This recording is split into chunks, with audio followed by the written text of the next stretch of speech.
Ok, buenas tardes con todos chicos. Vamos a comenzar con la clase. Compartiendo pantalla. Y bien, la clase de esta semana de biología corresponde a la semana 10, el tema de reproducción. Comenzamos entonces. Respecto al tema de reproducción, la reproducción es una característica fundamental que requieren todos los seres vivos para poder persistir como especie, y es que no les basta solo sobrevivir, si no se extinguirían como especie, deben reproducirse y ese es el objetivo biológico de todo ser vivo, la reproducción. Incluso los virus, que no son seres vivos, ¿no? Si bien no se reproducen, su fin es replicarse. Y es así que vamos a verlo esto como una constante. Hay dos tipos de reproducción asexual y reproducción sexual. ¿Cuáles son las diferencias o por qué uno se llama reproducción asexual y otra no? Bueno, en reproducción sexual vamos a ver la participación de una sola célula. Una célula, si estamos hablando de unicelulares, o podemos decir un individuo. Esa es una reproducción sexual. En lo que es reproducción, esto es lo que es reproducción asexual. En lo que es una reproducción sexual, va a haber dos participantes, ya sea dos células o dos individuos. Bien. Acá no hay variedad genética. El hijo o célula hija va a ser idéntica a la célula madre. No hay variedad genética.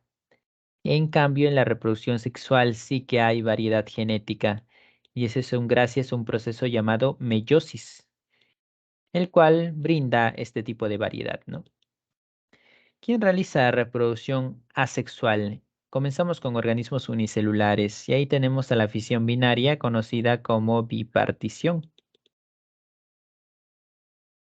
Bipartición. ¿En qué consiste? Una célula va a crecer lo suficiente para luego dividirse en dos células hijas. Estas dos células hijas van a ser idénticas a la célula madre de la cual provienen. ¿Quiénes realizan este proceso? Lo realizan todas las bacterias. Todas las bacterias realizan este proceso de bipartición o fisión binaria. Es su manera de reproducirse.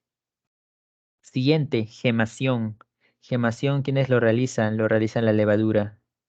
¿Y en qué consiste? Acá iniciamos con una célula y a través de la membrana va a ir surgiendo algo.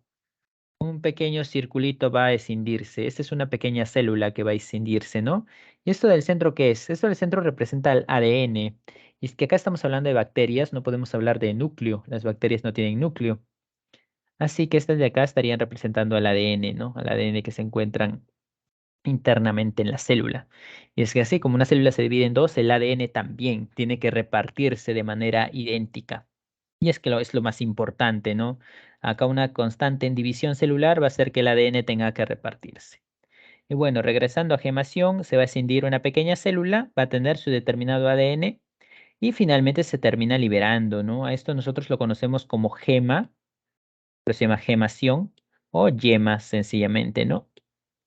Y luego esta pequeña célula va a crecer y se va a repetir ese proceso, ¿no? Se va a liberar nuevamente una yema. Lo realizan las levaduras y las levaduras son hongos unicelulares. Siguiente, esporulación. ¿Quién realiza la esporulación? Lo realizan las bacterias. Es un mecanismo alternativo en realidad. ¿Por qué? Y es que la esporulación se encarga de la producción de ¿qué cosa? Producción de unas células especiales llamadas esporas. Esporas.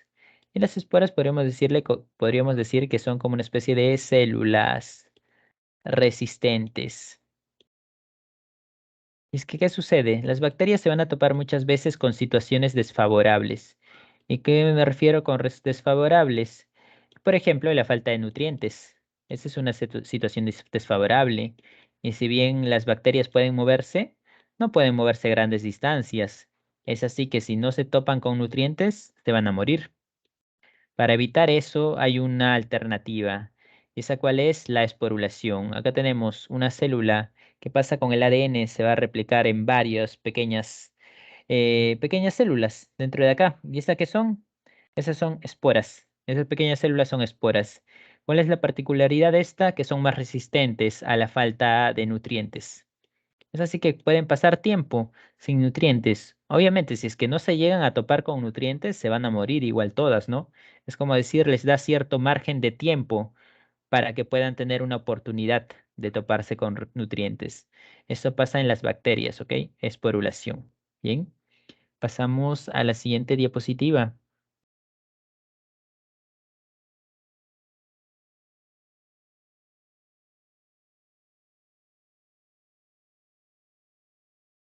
Hablamos de organismos pluricelulares y ahí de qué nos vamos a referir. En organismos pluricelulares, esto es reproducción asexual también. También pasan por reproducción asexual. ¿Cuáles? Vamos a tener algunos ejemplos. Vegetativa, esporulación también, gemación y regeneración. Comencemos con vegetativa. Vegetativa es propia de plantas. Vegetativa, vegetales, ¿no? Para no olvidarnos. Es que las plantas tienen una serie de estructuras muy particulares. Acá tenemos 4 ejemplos, los llamados estolones. ¿Qué es un estolón? Estolón es una especie de tallo que crece al ras del suelo, ¿no? De manera horizontal, en paralelo al suelo, ¿no? Ese es un estolón. Es una especie de ramita, ¿no? Que conecta ¿qué cosa? Conecta planta con otras plantas que van a ir surgiendo, ¿no? Rizoma, ¿qué es el rizoma? El rizoma es como una especie de raíz o un tallo subterráneo que igual se encuentra de paralelo al suelo, ¿no? La diferencia que esto está fuera del suelo y esto está de manera subterránea. Ese es el rizoma. Rizo viene de raíz, ¿no? Luego tenemos a los tubérculos y los bulbos, e igual que el rizoma, son estructuras subterráneas que se encargan, cuyo rol en las plantas es la de almacenar sustancias, ¿no? Almacenan almidón, por ejemplo, los tubérculos, al igual que los bulbos. ¿Qué tienen en común estas 4 estructuras? Que abunda el tejido meristemático. Y el tejido meristemático es el responsable de esta reproducción vegetativa. Tejido meristemático. Y es que recordarán la función del tejido meristemático, ¿no? Es la de producir nuevas células. El tejido meristemático se encarga del crecimiento de la planta, y nunca deja de producir nuevas células. Se encarga de la producción del resto de tejidos. Entonces, ¿qué ocurre? Si nosotros cortamos, realizamos un corte limpio acá al nivel de este estolón y esta parte nosotros lo sembramos en una maceta y ven, esto no tiene una raíz como tal, no tiene una raíz muy desarrollada, pero igual lo sembramos en una maceta, crece una planta que va a ser idéntica a esta de acá. Esa es la reproducción asexual. ¿Porque de qué tipo? De tipo vegetativa. Y es que acá estos estolones cuentan con abundante tejido meristemático y eso le permite que puedan surgir el resto de tejidos, que pueda surgir una raíz, por ejemplo. Y de esa manera sea una planta aparte. Acá igual podemos hacer lo mismo con el rizoma, podemos hacer lo mismo con los tubérculos, podemos hacer lo mismo con los bulbos. Claro, los tubérculos aparte tienen pequeñas ramitas que van surgiendo, ¿no? Pequeños tallitos. Claro, cuando compramos en el mercado no los vemos porque las personas que venden se encargan de cortarlo. Ahí tiene otro fin. Pero los tubérculos generalmente tienen pequeños tallos. Lo mismo con los bulbos. Y si sembramos junto con el tallo que está brotando, bueno, a partir de eso va a crecer una nueva planta. Y acá igual, crece una nueva planta. Bien, es la llamada reproducción vegetativa. El otro es reproducción por esporulación. Claro, esto está para pluricelulares. ¿Y quiénes realizan esto? Esto lo realizan algunas plantas, no todas, lo realizan algunas. Ya repasaremos cuando lleguemos a la parte de las plantas. Y también lo realizan los hongos. Algunos hongos también, no todos. Bueno, ¿esto en qué consiste? Acá la base es la misma, ya que la espora sigue teniendo la misma definición, célula resistente. Una célula resistente frente a cosas adversas, ¿no? Es una célula más resistente que la normal, pero acá no va a surgir a partir de una sola célula, sino surge en una especie de órgano llamado esporangio, que son estos pequeños tallitos, ¿no? Esos son los esporangios. Ahí se va a producir gran cantidad de esporas. Acá la particularidad que tiene es que una vez el esporangio se rompe, y es que es como una bolsa, las esporas van a ser liberadas, y esas esporas se van a ir a zonas distintas, ¿no? A zonas bastante lejanas. Y de esa manera aumenta la probabilidad para que alguna de ellas sobreviva. Y que muchas de esas esporas se mueren, pero alguna que otra va a poder sobrevivir y va a permitir el crecimiento de un nuevo organismo. Por esporas entonces se dividen también se producen los hongos, se producen las plantas, algunos hongos, ¿no? Ahora en animales la reproducción asexual tenemos como ejemplo dos que son bastante sencillos de entender en realidad. Primero es gemación, y gemación ya lo hemos explicado, ¿no? Acá, ¿cuál es la diferencia? Que no hablamos que una pequeña célula surge de una célula grande, sino que un pequeño individuo va a surgir de un individuo grande. Y este individuo es el llamado hidra de mar, la hidra de mar, que es un ejemplo de nidario.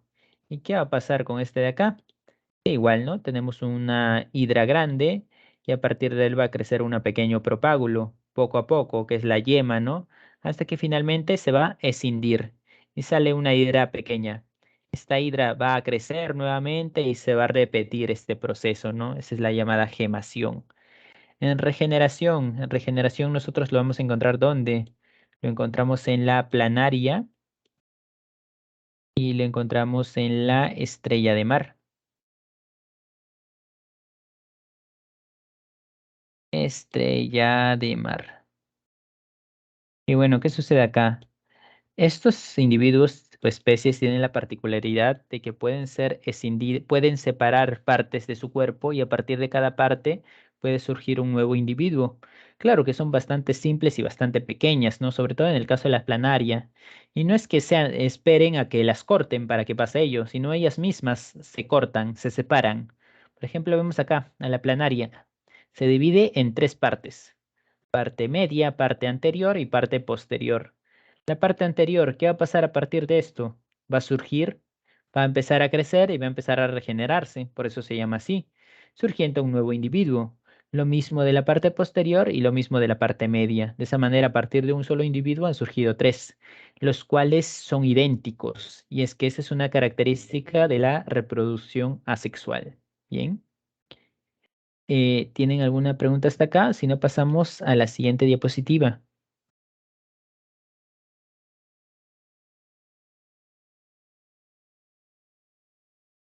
Parece que no. Pasamos a la siguiente diapositiva entonces. En lo que es ciclo celular. En ciclo celular, ¿por qué hablamos de esto antes de reproducción sexual? Ya que es lo que correspondería, que es fundamental entender el ciclo celular y lo que es la meiosis. Dentro del ciclo celular nosotros vamos a encontrar a la mitosis. El ciclo celular se puede dividir en dos partes: interfase y división celular. ¿Qué es mitosis? ¿No? División celular o mitosis es lo mismo. Y el ciclo celular se definiría como el ciclo de vida de una célula, ¿no? La gran mayoría de las células va a pasar por esta etapa. Y pasa incluso ahora, ¿no? Nuestras células están pasando se encuentran en una etapa del ciclo celular, ya sea, ¿cuáles son las fases? Interfase, pero esa a su vez se divide en ¿cuál? G1, S y fase G2. La fase es G1, ¿a qué lo caracterizamos? A crecimiento. Acá la célula crece, aumenta de tamaño. Acá vemos, ¿no? Inicia con una célula pequeña y va a aumentar de tamaño. Y si aumenta de tamaño, también va a aumentar de cantidad. O sea, internamente cambia las cosas también, ¿no?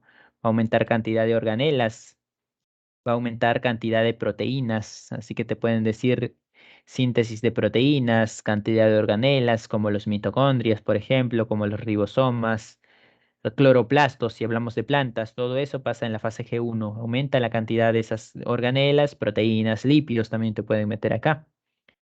Esa es la característica de la fase G1. En la fase S, la principal característica es esta: duplicación del ADN. El ADN te pueden decir que se duplica, que se replica, que se sintetiza, te pueden hablar de cromosomas, cromatinas. Cromosoma y cromatina representan la cantidad de ADN, ¿no? Pero si te mencionan eso, eso ocurre en la fase S. En la fase S el ADN se duplica, replica, sintetiza, como quieran decírtelo, pero eso ocurre en la fase S. Mientras en la fase G2 nosotros podemos decir que se generan los llamados preparativos. ¿Preparativos para qué? Preparativos para la mitosis. Y es que tienen que prepararse cosas como cuáles, como por ejemplo el cromatina o cromosoma es uno de ellos. Vamos a poner cromatina nosotros. Ahorita explicaremos la diferencia. Ese es algo que tiene que prepararse. También tienen que prepararse los centrosomas. Y un centrosoma, recuerden, es un par de centriolos. Y van a ser bastante importantes en lo que es la mitosis. Acá en la fase G2, entonces, ¿qué ocurre? Se dan los preparativos para que se lleve a cabo la mitosis. Bien. Y en la mitosis, ¿qué va a ocurrir? La célula se va a dividir en dos técnicamente. Pues hay cuatro fases que vamos a ver, pero el objetivo final es que la célula se divide en dos. Y acá te dice, se separan los dos juegos de cromosomas y ahorita nos explicaremos a qué nos referimos con eso. Y la mitosis finaliza con un proceso llamado citocinesis. Citocinesis es la división de la célula, ¿no? Una célula pequeña ha aumentado de tamaño y bueno, esa célula grande va a dividirse en dos. Eso es el ciclo celular. Veamos acá, este gráfico. ¿Qué tenemos? ¿Qué es esto de acá? Esto representa el ADN. Y vemos que en el crecimiento, cuando te hablan de crecimiento, ¿qué fase será? Es la G1, ¿no? Crecimiento, representa el ADN. Y en la replicación cromosómica, ¿y qué es replicación cromosómica? Dirán, bueno, esta es duplicación de ADN, usan muchos nombres para llamarlo así. Ahorita explicaremos diferencias entre cromatina, cromosoma y ADN, pero bueno, esto es básicamente duplicación de ADN. Se duplica, es por eso que acá esta representación ahora la vemos doble, porque se ha duplicado. Y ahora G2 y luego mitosis, esto se va a dividir. Por algo se duplica. Es que tiene que duplicarse para que así las nuevas células que se formen tengan la misma cantidad que la original. Es por eso que es necesario y fundamental que se duplique la cantidad de ADN. Ahora, algo que se debe recalcar acá es que este ciclo celular que se está explicando y la mitosis y todo lo que se explique de acá en adelante es netamente de eucariotas. Las procariotas, bacterias, ¿tienen un ciclo celular también? Sí, pero no vamos a tocar el tema, no nos concierne tocar el tema acerca del ciclo celular de procariotas. Solo nos estamos fijando en eucariotas. Por ejemplo, diferencias a nivel del ADN. Es que tenemos que decir que el ADN de eucariotas es más grande que el ADN de procariotas, ¿no? Es mayor el tamaño. Eso es algo que se debe mencionar, ¿no? Es más grande que el de procariotas. Y sí hay ciertas particularidades en el ADN de eucariotas. Por ejemplo, en los eucariotas el ADN no está solo, siempre va a estar unido a un tipo de proteínas. ¿Cómo se llaman esas proteínas? Esas proteínas se llaman histonas. Esa es la particularidad del ADN eucariota, que siempre está unida a las histonas. Y cuando hablamos de ADN e histonas como conjunto, y es que siempre estaban unidas, te hablan de cromatina. El ADN más las histonas es la cromatina. Bien, te pueden decir, por ejemplo, acá duplicación de cromatina, no sé, para confundirte, y bueno, es ADN, porque la cromatina representa el ADN, solo que con histonas, ¿no? Eso es la cromatina, ADN más histonas. Ahora, durante la interfase nosotros vamos a tener a la cromatina como tal. Y es que cromatina y otro término, cromosoma. ¿Y cuál es la diferencia? Bueno, veamos acá. Cromatina y acá cromosoma. ¿Qué pasa con la cromatina? Vamos a imaginar que es una especie de hilo. Y es que algo similar es, ¿no? Algo similar a un hilo es la cromatina. Un hilo más o menos desordenado. Como si tengamos, no sé, una madeja de hilo que se ha salido de la madeja. Y bueno, lo tenemos en la cama y vamos a ver algo más o menos desordenado, ¿no? Algo que no tiene forma. Eso es la cromatina. Y eso se encuentra en toda la etapa de interfase. Donde cambia la forma, va a cambiar en la mitosis, porque ese hilo va a empezar a enrollarse, va a empezar a condensarse y va a tener una forma más o menos así, ¿no? Ver.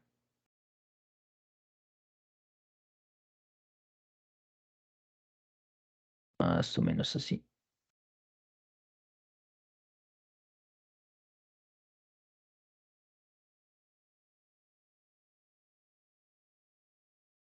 ¿Y a esto cómo lo llamamos? A esto lo llamamos cromosoma. Podríamos decir entonces que la cromatina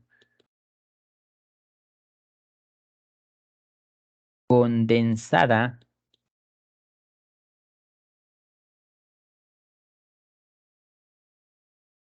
es el cromosoma. La cromatina condensada es el cromosoma. Bien. Es lo mismo. ¿Cuál es es la composición? Es la misma de cromatina y cromosoma. ¿Cuál es la diferencia? La forma, ¿no? En mitosis vamos a hablar cromosoma, cromosoma, porque ahí es donde así es como se va a encontrar. En cambio, en el resto va a haber cromatina, ¿no? Es por eso que acá, en esta etapa, el ADN lo representa como un solo corpúsculo, ¿no? Es que acá el cromosoma y es algo que tiene forma, ¿no? Forma de X generalmente. Y vamos a hablar también de las partes del cromosoma y qué representa cada uno, pero esto es fundamental entenderlo, ¿no? Cromosoma, cromatina, la única diferencia es la forma, ¿no? Ambos están compuestos por ¿cuáles? ADN más histonas. Ambos representan al ADN y el ADN es lo fundamental de cualquier tipo de célula, ¿no? Es por eso que tiene que replicarse, para que así las células que surjan tengan la cantidad de ADN original. Bien, pasamos a la siguiente diapositiva, si es que no tienen alguna pregunta hasta acá.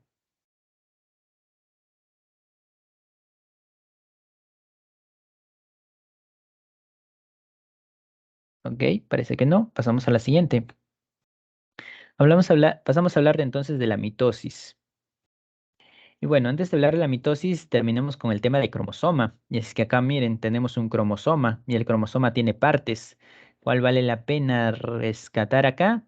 Bueno, acá tenemos un término centrómero. Y ese es sencillo, ¿no? Y es que el cromosoma mantiene de tal forma, con forma de su estructura es de tal forma que hay un centro. Y ese centro se llama centrómero, centro o centrómero, ¿no? Hay también el término cromátides.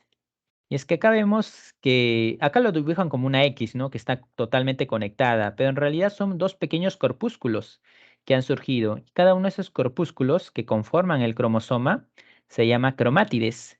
Cromátides llamadas hermanas. ¿Por qué se llaman hermanas? Uno, porque conforman el mismo cromosoma y dos, porque son idénticas. La de acá, de la izquierda, es idéntica a la derecha. ¿Y por qué son idénticas? Porque una de ellas ha sido producto de la duplicación del ADN. La duplicación del ADN a qué lleva? A que tengas otra parte idéntica de ADN, ¿no? Por ejemplo, tenemos esto de acá. Antes de la duplicación del ADN solo teníamos esto, pero una vez se ha duplicado el ADN, ahora vamos a tener esta otra parte, ¿no? Esta de acá ha sido producto de la duplicación del ADN en la fase S. Son cromátides hermanas. Lo otro, cinetocoro. ¿Qué es el cinetocoro? El cinetocoro es una proteína que es como una especie de gancho. Y hay dos cinetocoros. Cada uno está unido a lo que es una cromátide, ¿no? Es una proteína.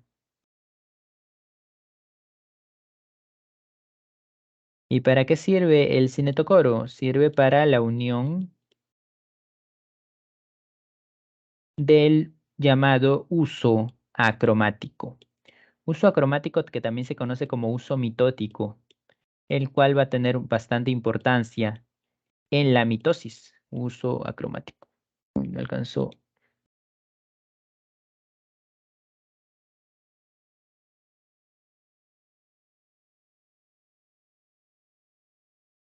¿Y por qué está conformado el uso cromático? El uso cromático está conformado por los llamados microtúbulos.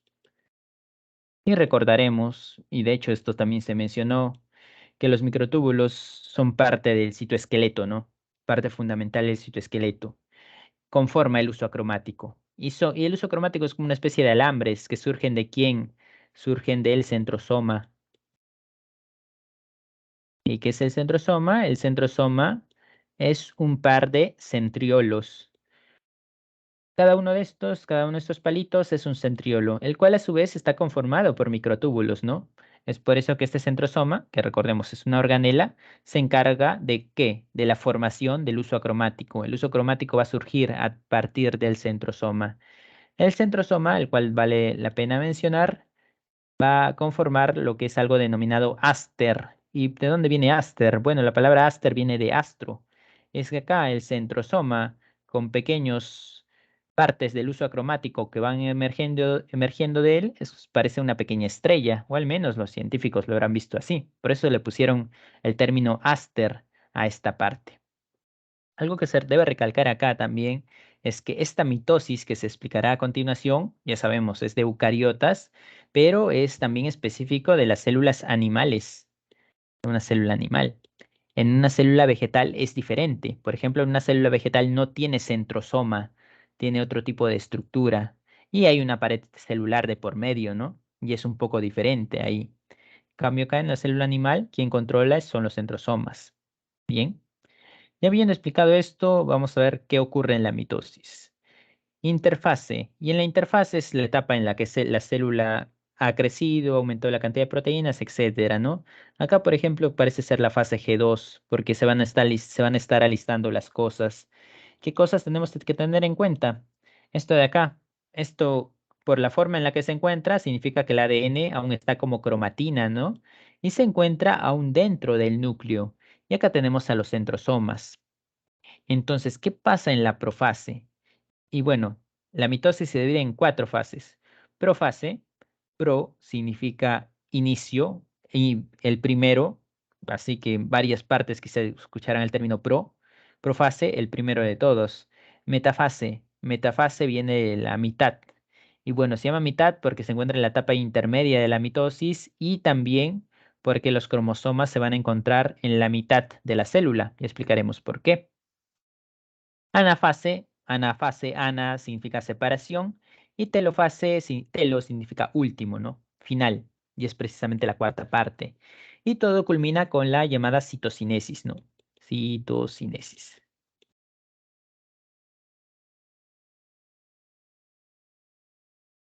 Bien, ¿por qué se caracteriza la profase?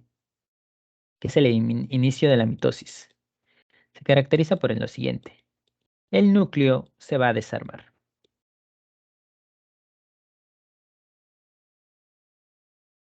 El núcleo se desarma. Núcleo se desarma. ¿Por qué más se caracteriza? Formación de cromosomas. Ya no hay cromátides, ahora van a ser cromosomas. Ya tienen una determinada forma. Formación de cromosomas. ¿Y qué también se va a formar? Se va a formar el uso acromático, el cual ya sabemos derivan de lo que son los centrosomas, uso acromático. Bien. Ahora, esa es la profase, por eso se caracteriza. Se desarma el núcleo. ¿Por qué se desarma el núcleo? Porque los cromosomas tienen que salir. Y de hecho, la razón por la que tienen esta forma es porque son más resistentes a posibles daños. Como ya está unido todo el ADN enrollado, un corpúsculo más resistente. Si saldría como cromatina nada más, como que sería más difícil, sería más fácil que se rompa o que se dañe, por decirlo así. Bueno, eso pasa en la profase. El núcleo se desarma, los cromosomas salen y el centrosoma ya está formando el uso acromático, ¿no? ¿Cuál es la función del uso acromático? Unirse. ¿Unirse a quién? Unirse al cinetocoro de las cromátides hermanas, ¿no? Es así que no es que sencillamente los centrosomas van a estar en cualquier posición, sino que van a ubicar en algo denominado polo. Se dicen, ¿no? Los centrosomas se mueven a los polos celulares. ¿Dónde pasa eso? En la metafase. ¿Y por qué se llama polos? Bueno, sencillamente porque son los extremos, ¿no? Extremos opuestos. Y ahí es donde se posicionan los centrosomas. ¿Y qué pasa con el uso acromático? Y es que el uso acromático va a conectar. ¿Dónde conecta? Bueno, vamos a poner acá el cromosoma. Está un poco feo, pero vamos a ver. Conecta aquí y conecta aquí. Derivados de los centrosomas opuestos, ¿no? Derivados de los centrosomas opuestos que van a encargarse de qué? Van a encargarse de formar el uso acromático, ¿no? El cual va a conectar ¿a dónde? Va a conectar a todos los cromosomas en las dos cromátides respectivas de cada cromosoma, ¿no? ¿Dónde conectan y dónde los posicionan? Los posicionan en el medio, en la llamada placa ecuatorial. Ahí es donde se van a posicionar los cromosomas, en la mitad de la célula, en la llamada placa ecuatorial o en la llamada placa metafásica. Justo ahí también es donde los cromosomas alcanzan el máximo grado de condensación. Y es que tienen que saber que los cromosomas son muy útiles para diagnosticar enfermedades. Uno visualiza células en etapa de metafase y sirve para estudiar los cromosomas. Y un cromosoma puede ser un indicador de enfermedad. Por ejemplo, para saber si una persona tiene síndrome de Down, lo que hacen es estudiar los cromosomas. Y explicaremos la razón cuando lleguemos a la parte de genética. Pero los cromosomas son un buen indicador. ¿Dónde se observan mejor? Se observan mejor en la metafase. Si se quiere hacer diagnóstico de cromosomas, estudiar cromosomas, tiene que ser en la metafase. ¿Ok? Se ordenan entonces todos los cromosomas en la placa ecuatorial en la metafase. Ahora, en la anafase, ¿qué va a pasar? Va a ocurrir la separación.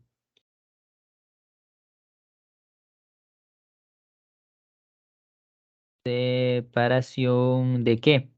Separación de cromátides. Cromátides hermanas. Separación de cromátides hermanas. Y bueno, ¿qué sucede? Va a conectar acá y va a conectar acá. Ahora, una vez conecta, va a empezar a jalar, como si fuera una especie de alambre. ¿A través de quién? A través del cinetocoro.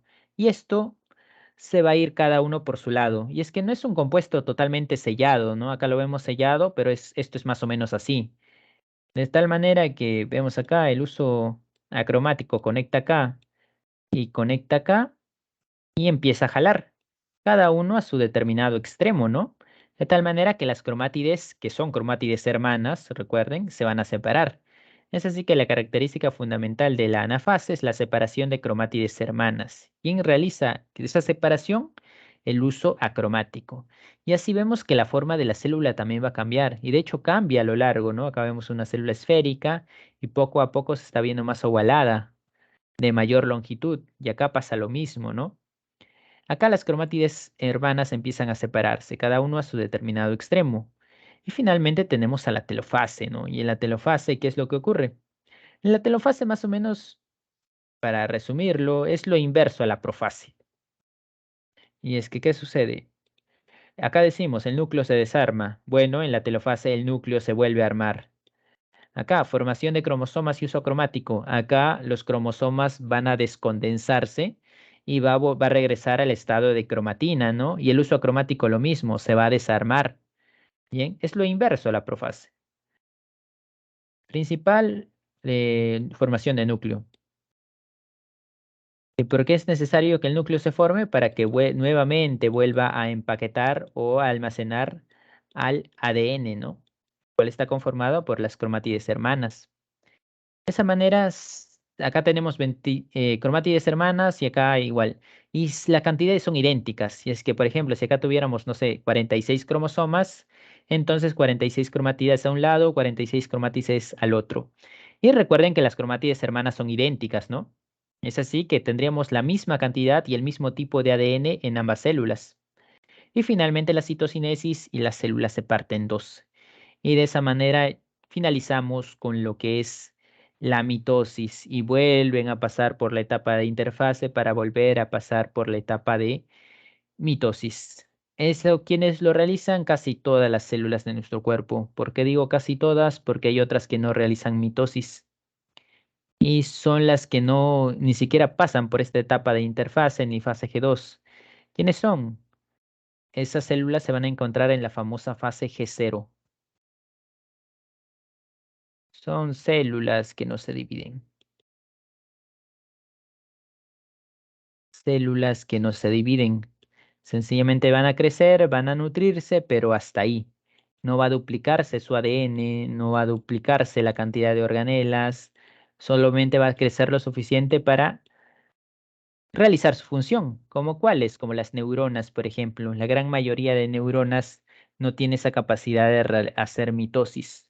Solo hay contadas excepciones, pero la gran mayoría no la realiza. Lo mismo los eritrocitos o glóbulos rojos. Los eritrocitos derivan de otras células, ¿no? Pero de por sí los eritrocitos no realizan mitosis. Es que recuerden, los eritrocitos no tienen organelas siquiera. Lo único que tienen es hemoglobina. Es así que no realizan mitosis. A ese tipo de células que no hacen mitosis se le dice que está en la etapa fase G0, ¿no? Que es una fase en la que quedan ahí y ya está. Solo se nutren para sobrevivir, pero no realizan mitosis. Bien, ok, hasta acá. ¿Tienen alguna pregunta? O si no, pasamos a la siguiente diapositiva.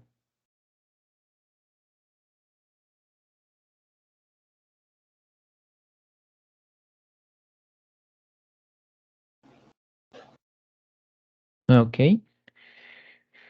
pasamos a la siguiente diapositiva. Entonces, todo ok, parece. Bien, la mitosis lo realizan ¿quiénes? Hemos dicho que no todas, ¿no? Pero a esas células que les realizan se les conoce como células somáticas. Células somáticas. ¿Y cuáles son las células somáticas? Las células somáticas son las células no sexuales. Y es que sí, hay células sexuales. ¿Y esas cuáles son? Esos son los espermatozoides y esos son los ovocitos. Y esas células sexuales que realizan, esas células sexuales realizan meiosis. Va a haber una diferencia fundamental entre mitosis y meiosis. Para empezar, que en mitosis no cambia la cantidad de ADN, o sea, inicia con cantidad de ADN, no sé, que le vamos a poner un nombre, cantidad de ADN N, y finaliza con cantidad de ADN N, ¿no?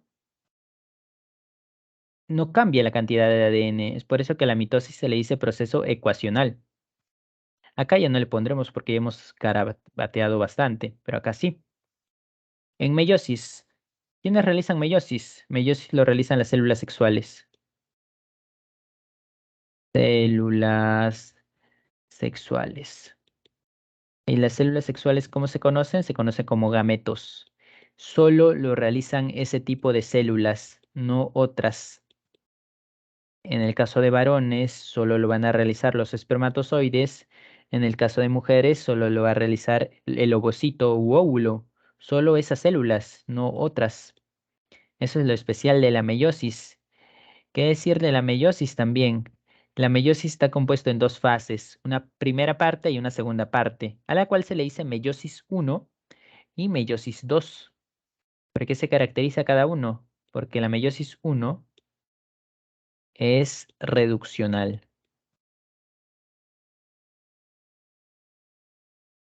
Reduccional. Y en la meiosis 2 es idéntica a la mitosis, es ecuacional. La mitosis se le dice también que es ecuacional, ¿no? ¿Y por qué la cantidad de ADN no varía? Se mantiene la cantidad de ADN. Se duplica, se reduce la mitad, se duplica, se reduce la mitad, eso hace que se mantenga, ¿no? La cantidad de ADN. En cambio acá no. Y la meiosis solo ocurre una vez, no se realiza recurrentemente. Una célula puede realizar meiosis solo una vez, no lo hace a cada rato, como pasa con la mitosis, ¿no? Que es un ciclo precisamente, por eso es parte del ciclo celular. Bien. Acá tenemos que también representar otro término, y eso es el que la cantidad de ADN en las células llega a ser el doble. ¿Cuándo es el doble? Cuando ocurre la duplicación del ADN, ¿no? Y eso es representado por una letra, la letra N. Y cuando se duplica, nosotros le colocamos 2N. Esto 2N, ¿cómo se le conoce? A este 2N nosotros lo conocemos como diploide.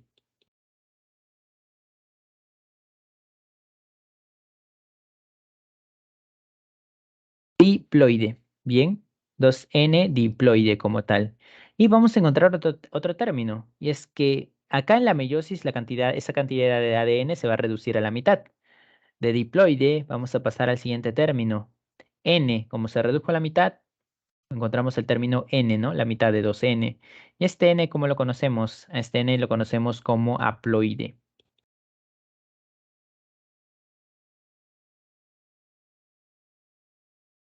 Bien, diploide y haploide. ¿Qué pasa en las células de mitosis? ¿Por qué no hemos mencionado ese término? Porque acá todas las células son diploides. Siempre son diploides. Siempre van a tener esa cantidad de ADN diploide. Pero sí hemos visto que en los cromosomas, acá los cromosomas no se han reducido a la mitad, se mantienen. ¿Y por qué decimos eso? Bueno, estos son 40, por ejemplo, en los seres humanos, 46 cromosomas dobles tenemos todos. Nuestra célula tiene 40, todas nuestras células tienen 46 cromosomas dobles. Y luego ocurre el proceso de mitosis y se dividen. ¿Pero se dividen en cuál? Acá vamos a tener 46 y acá vamos a tener 46. A esto de acá se le llama cromátide, ¿no? Pero también lleva otro nombre. Lleva el nombre de cromosoma simple. Cromátide o cromosoma simple es lo mismo. Y acá, a esto de acá, se le dice cromosoma normalmente, ¿no? Pero también se le conoce como cromosoma doble. Cromosoma doble. ¿Eso qué significa? Si por ahí en la pregunta te señalan solamente cromosoma, no te dicen ni simple ni doble, bueno, hace referencia a estos de acá, ¿no? A los que tienen dos cromátides. Pero si te ponen a preguntar acerca de doble o simple, bueno, ya saben, simple es una cromátide. Y doble hace referencia a estos de acá, ¿no? A los que tienen dos cromátides. Bien. Y acá la cantidad de cromosomas técnicamente nunca varía. ¿Por qué? Porque acá tenemos 46 cromosomas dobles, 46 cromosomas dobles, y acá vamos a tener, ¿qué cosa? 46 cromosomas simples a un lado, 46 cromosomas simples a otro lado. Y finalizamos con esto, ¿no? Con 46 acá, 46 acá. Y no va a variar, por eso se le llama ecuacional. En cambio acá, en meiosis, sí va a variar. Se reduce a la mitad. Y ahora vamos a ver cómo. Primero, la meiosis cuenta con 8 fases, con lo que es proceso de meiosis 1 y proceso de meiosis 2. ¿Qué tenemos entonces?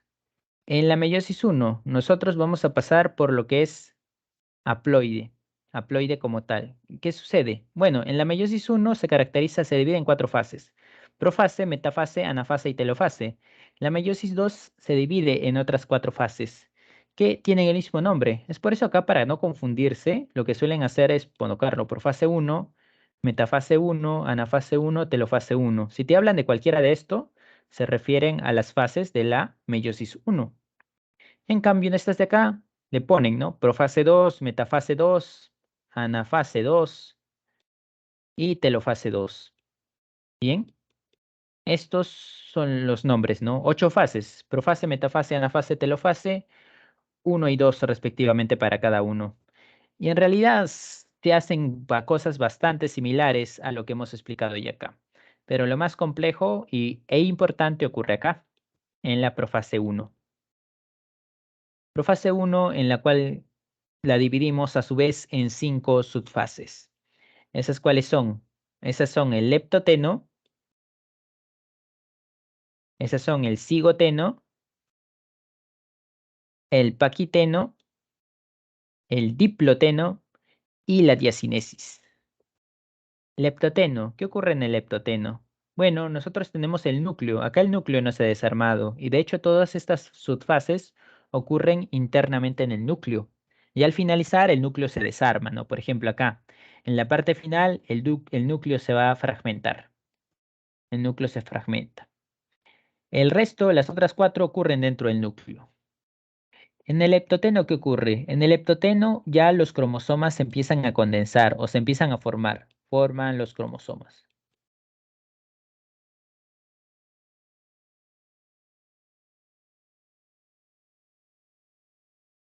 Forman los cromosomas. Forman los cromosomas, de tal manera que los cromosomas empiezan a formarse, ya no es cromatina, ¿no? Se empiezan a condensar, pero no se condensan del todo bien. ¿Y eso por qué lo decimos? Porque como ven acá está medio curveado, ¿no? En cambio acá ya la vemos ya como una X, como un solo corpúsculo bastante resistente. En cambio acá está medio curveado, como que recién se están formando. Eso ocurre en el leptoteno. Y acá se debe usar también otro término.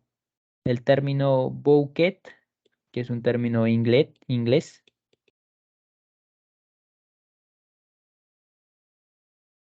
Bouquet o ramillete.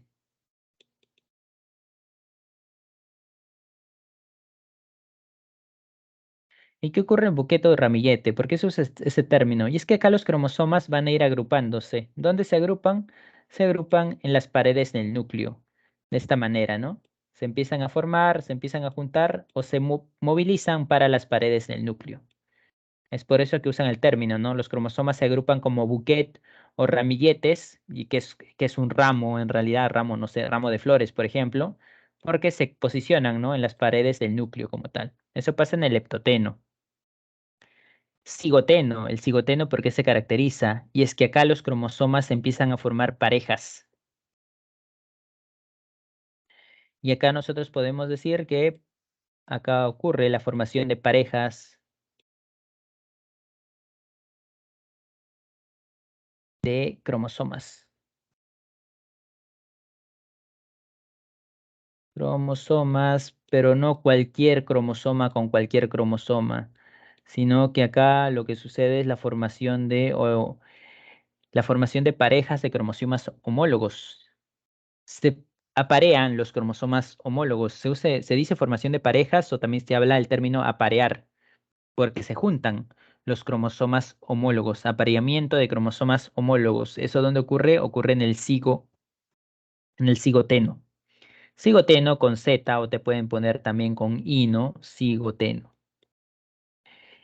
Y ahora, ¿qué son cromosomas homólogos? Bueno, nosotros tenemos 46 cromosomas. Todas nuestras células, excepto los gametos, tienen 46 cromosomas. ¿De dónde surgieron esto? 23 cromosomas son del padre y 23 cromosomas son de la madre. Ahora, los cromosomas del padre, hay tipos de cromosomas. Y bueno, un tipo, y nosotros tenemos un par de cada tipo de cromosoma. Uno de ellos viene de la madre y uno de ellos viene del padre. A eso se le llama cromosomas homólogos, a cromosomas que son del mismo tipo y que vinieron de progenitores distintos, ¿no? Por ejemplo, hay un cromosoma del tipo 1 y nosotros tenemos un par, uno del padre, color rojo, y uno de la madre, color azul. Esos son los cromosomas homólogos. Es así que los cromosomas homólogos se van a juntar. ¿En dónde? En el cigoteno. Y se conforma algo llamado bivalente. ¿Por qué se llama bivalente? Porque son dos cromosomas, ¿no? Bi y dos. Ahora, se le llama bivalente o también se le llama tétrada.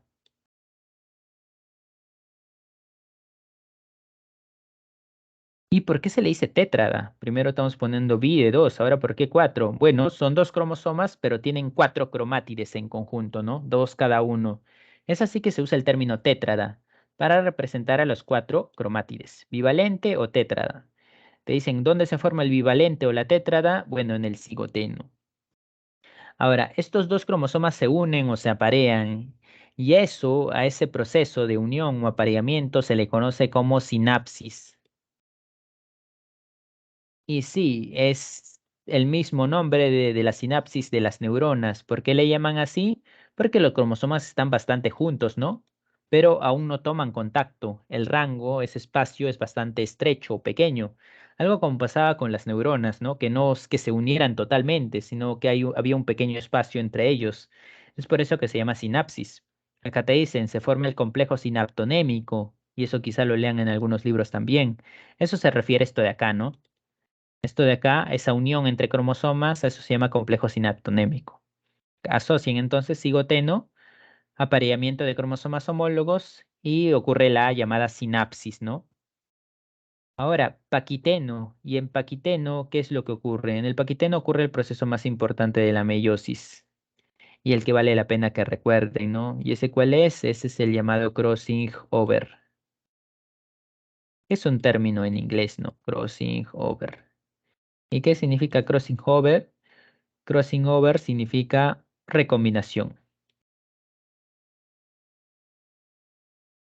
Literalmente no significa eso, ¿no? Pero en español lo traducen de esta manera. Vamos a llevarlo acá porque no hay mucho espacio.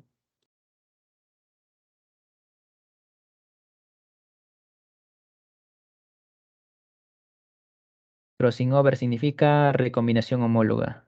Segundo.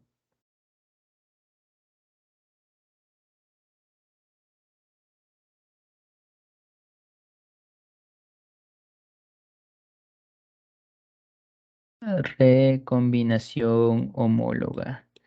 Y es que, ¿qué sucede? Los cromosomas se han unido, los cromosomas homólogos se han unido, pero ¿para qué se han unido? Se han unido porque van a intercambiar genes. En este caso, el cromosoma homólogo con el otro van a intercambiar genes, porque son del mismo tipo, pero no son iguales. Uno proviene de la madre y otro proviene del padre. Es así que intercambian genes. Y ese intercambio de genes se le llama crossing over o recombinación homóloga, ¿no? Intercambian genes en ambos cromosomas. Esa es la causa de la variedad genética. Y es que, ¿por qué en la reproducción sexual hay variedad genética? Porque hay meiosis. La meiosis genera la variedad genética como tal. ¿Y específicamente dónde ocurre? Ocurre en el paquiteno, ¿no? Se produce ahí la variedad genética. Es por eso que los espermatozoides, por más que sean de un mismo individuo, van a tener carga genética distinta. Y lo mismo con los ovocitos que van surgiendo cada mes, ¿no? Tienen carga genética o ADN distinto. Claro, son pequeñas las variaciones, pero sí, hay variaciones al fin y al cabo. Bien, eso se da en el paquiteno. Diploteno. Y bueno, acá los cromosomas que siguen juntos como que se van a ordenar, ¿no? Y eso es gracias a lo que es la formación de una pequeña estructura.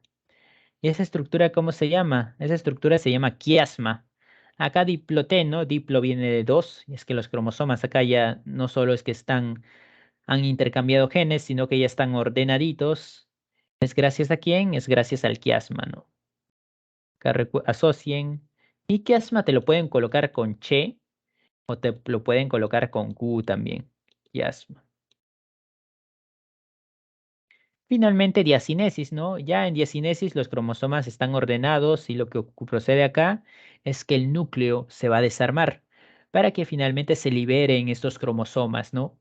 ¿Cuál va a ser la diferencia en mitosis? Y es que en mitosis se liberan también los cromosomas del núcleo, pero ahí los cromosomas no están apareados, no están en parejas.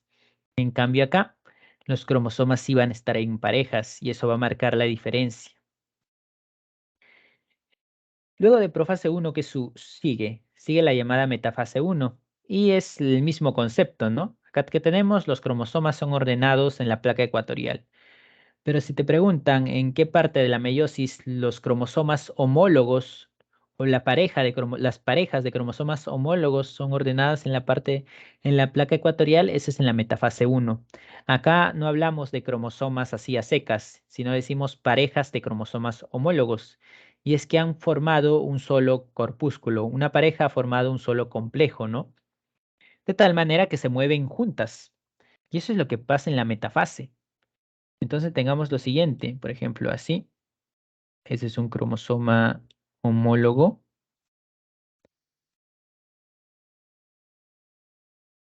y este es otro cromosoma homólogo. Se mueven juntas, se mueven juntos estos cromosomas y esto va a generar algo. Por ejemplo,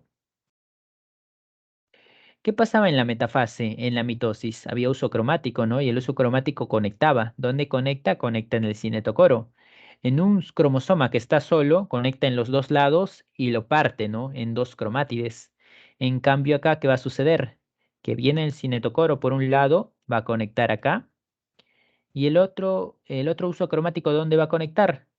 Conecta acá en la otra pareja, ¿no? En el otro cromosoma. Ya no va a conectar en dos cromátides de un mismo cromosoma, sino en dos cromátides de cromosomas diferentes. ¿Qué ocurre entonces en la anafase? En la anafase va a haber separación también, pero ya no separación de cromátides hermanas, sino separación de cromosomas homólogos. Y es que una vez se une acá, ya en la anafase empieza a jalar, ¿no?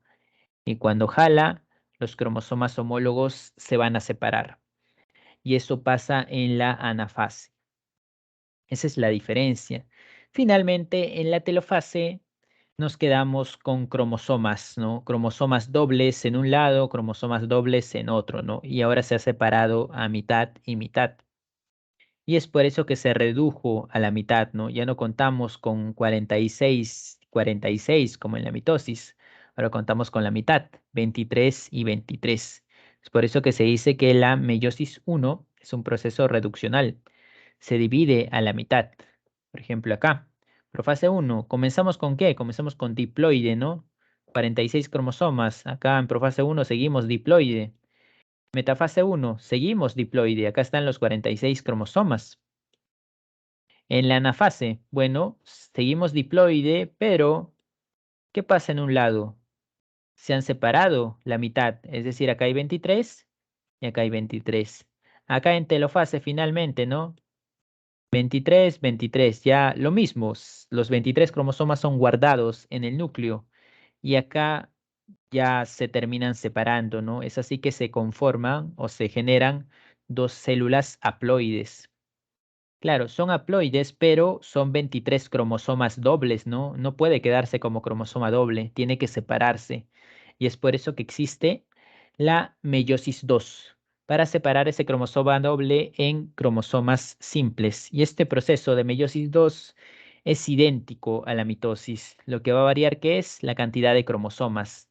Y es que si en mitosis comenzamos con 46, si estamos hablando de humanos, acá en meiosis 2 comenzaremos con 23. Comenzamos con 23, haploide, esto es haploide. ¿Qué pasaba en la profase? Los cromosomas eran liberados del núcleo, ¿no? Liberados del núcleo y estaban empezando a conectar con el cinetocoro, con el uso acromático. Claro, la diferencia es que el uso acromático casi va a conectar en las dos cromátides hermanas. Es por eso que se van a empezar a separar. 23 cromátides hermanas a un lado y 23 cromátides hermanas al otro, ¿no? Acá vean la diferencia. Sea cromátides doble o cromátides hermana o cromátides simples, seguimos tomando en cuenta que sean 23. Acá son 23, por eso ponemos haploide. Acá son cromátides simples, igual ponemos haploide. Se van a un lado, se van a otro. Y finalmente en la telofase, esas 23 cromátides simples se encierran en el núcleo, ¿no? Para así finalmente dar el proceso de citocinesis y se generen las nuevas células. Y ahí finaliza la meiosis. Es un proceso que una célula puede realizarlo solamente una vez. Esa es la diferencia de la mitosis y que solo lo realizan las células sexuales para producir espermatozoides, para producir ovocitos. Bien, sé que es un tema complejo, pero hay que tratar de entender al menos lo básico. Hasta ahí, ¿tienen alguna pregunta, duda o consulta? Profesor, ¿puede volver a Dime. repetir, por favor, el quiasma en diploteno? No te diploteno, por favor. Ah, claro. Bien, en el paquiteno, como que los cromosomas estaban bastante juntos, ¿no? Y en un punto es que repartieron genes. Y ahora, el diploteno, ¿qué tiene que pasar? Tiene que estabilizarse ese par de cromosomas, ¿no? Ya que van a empezar a moverse en conjunto. Y es ahí donde ayuda algo llamado quiasma. Y este quiasma es esta estructura de acá, ¿no? Esta estructura azul de acá. Esto es el quiasma como tal. Y bueno, el quiasma ayuda a estabilizar este complejo, ¿no? De dos cromosomas. ¿Por qué? Porque es necesario estabilizarse porque van a empezar a moverse en conjunto. Hasta acá han estado quietos, pero acá ya van a empezar a moverse, ¿no? Y es por eso que se forma el quiasma. Y acá es una estructura más estable, ¿no? Que se va a mover como uno solo. Es por eso que al romperse el núcleo, se mueven como uno solo y se establecen en la metafase, ¿no? Para que finalmente sean separadas separados esos cromosomas. Ok, profe, gracias. Bien, ¿alguna otra pregunta?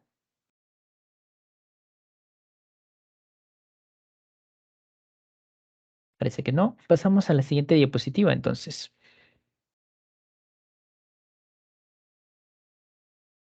Bien, reproducción sexual. Ya bien explicado mitosis y meiosis, hablaremos de lo que es reproducción sexual, tanto en plantas como animales. Claro, en animales nos centraremos en el ser humano.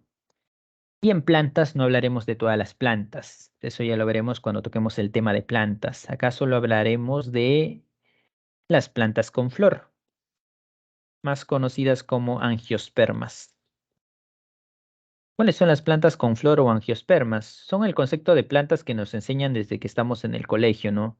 Esas plantas que tienen raíz, tallo, hojas, fruto y flor, que no son todas. Hay plantas que no tienen, por ejemplo, esas partes. Acá nos centraremos en ese tipo de plantas, con la característica flor, con colores y aroma, ¿no?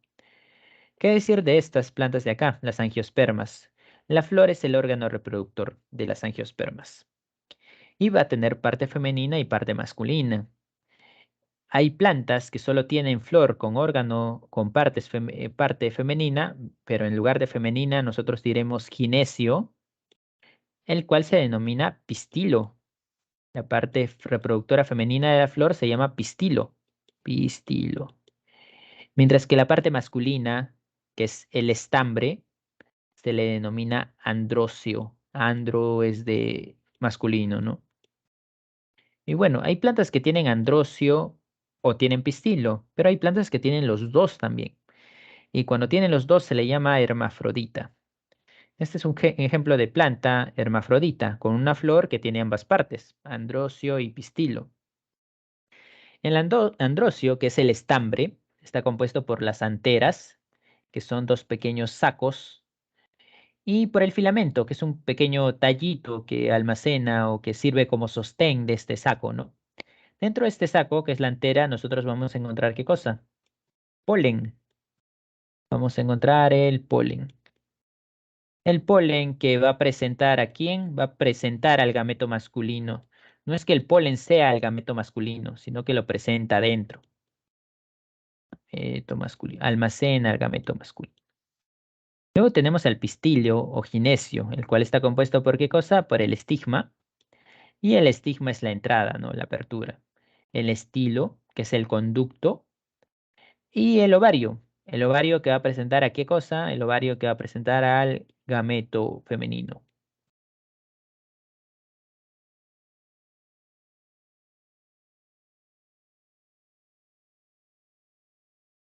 Gameto femenino. ¿Qué tiene que pasar para que una planta se reproduzca? El gameto masculino tiene que juntarse con el gameto femenino. ¿Y cómo va a pasar esto? ¿Cómo pasa de la antera al estigma? Bueno, para eso hay un proceso denominado polinización.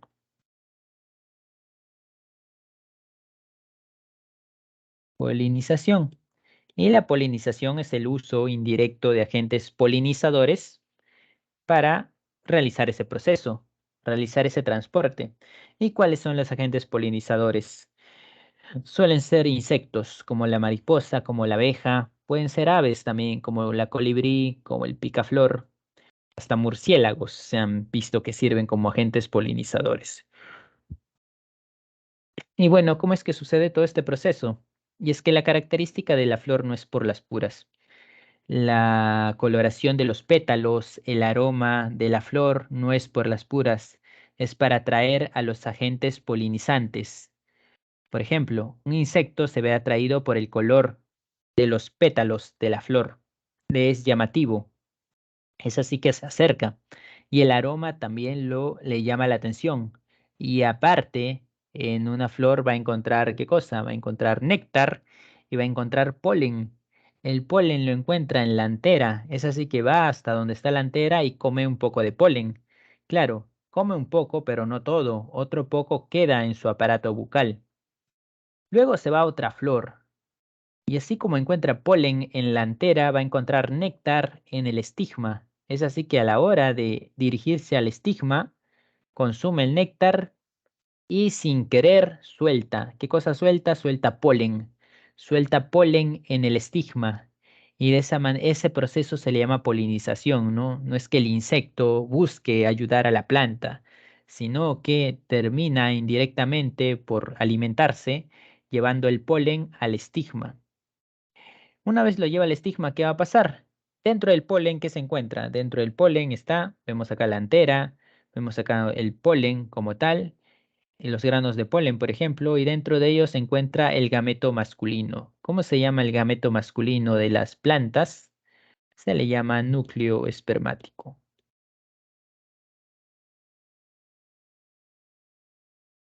Núcleo espermático, así se llama el gameto masculino.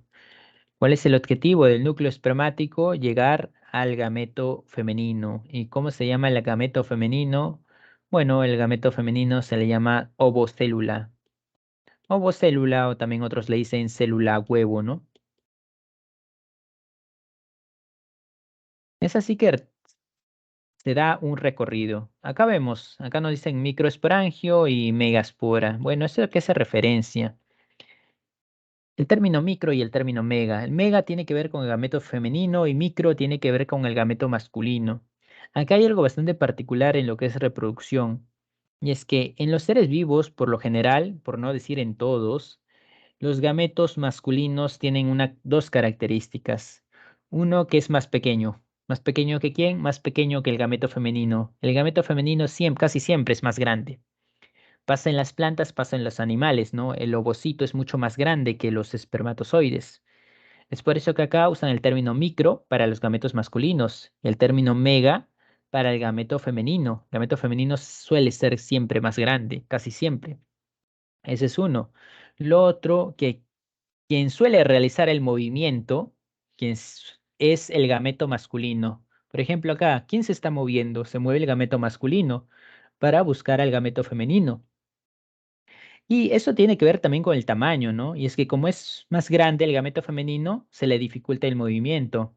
Y el gameto masculino, como es más pequeño, sería más fácil que se mueva. Y eso lo mismo, ¿no? Pasa tanto en plantas como en animales. El espermatozoide es quien tiene que buscar al ovocito. Y acá vemos que también se cumple algo bastante similar. Como son gametos, así sean plantas, tienen que pasar por una etapa de meiosis, ¿no? En la cual de diploides se van a volver haploides, ¿no? El núcleo espermático es haploide, la ovocélula es haploide también, porque pasan por una etapa de meiosis. ¿Y quién busca a quién? Bueno, el gameto masculino tiene que buscar al gameto femenino, ¿no? Y es por eso que pasa por el estigma, por el estilo, y en el estilo, en ese conducto, no significa que el gameto vaya a caer por caída libre, sino que pasa a través de un pequeño camino que se va construyendo, que se llama el tubo polínico. ¿Hasta llegar a dónde? Hasta llegar a donde se ha conformado el gameto femenino, que no es la única célula, hay otro grupo de células, pero cuando se encuentran, es ahí donde ocurre el proceso llamado fecundación. Bien, y acá se llama ovocélula fecundada, ¿no? ¿A cuál le podremos decir embrión? Se conforma lo que es el embrión. N más N, 2N. El embrión ya es diploide, ¿no? Se conforma el embrión. Pero en las plantas tenemos algo particular y es que no hablamos de una fecundación cualquiera, sino que hablamos de una fecundación doble. ¿Por qué fecundación doble? Porque no solo va a participar un núcleo espermático, si no van a participar dos.